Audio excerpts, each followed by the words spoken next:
Sveika, Latvija! Ja šajā laikā tevi vēl tā sauc, vēlos runāt mūsu visu vārdā.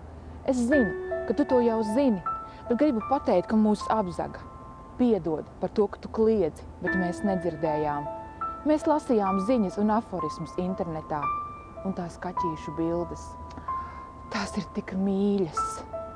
Ziņas Facebook un draugiem LV mums ļoti patīk. To lasīšana neprasa domāšanu un laiku, bet tur viss ir skaidri pateikts. Skat, VIP klubs Facebook raksta, ka vairums deputāti grib samazināt minimālo algu. Kā viņiem nav kauna? Tas nekas, ka ziņa ir izzīsta no pirksta. Ar to dalījušies 2500 Facebook draugu. VIP klubs īpašnieks Raspapovs man raksta, ziņa izveidota tīri kā baumas, portāls ir izklaides vietne, visu nevajadzētu ņemt nopietni. Bet ja tev šķiet, ka par garu lasīt pat šīs baumas, Nozakts.com piedāvā ziņas light. Tu bildē izlasi, cik pie mums draņķīgi, jo atkal kaut kas pārmaksāts, bet spiežot uz rakstu, tāda nemaz nav.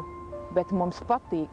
Šos melus saviem draugiem pārsūtījuši 2000 ļaužu. Štruns par faktiem. Patiess ir tas, kas tiek padots tālāk un atkārtots. Es piekrītu Facebook draugiem, jo viņi piekrīt man.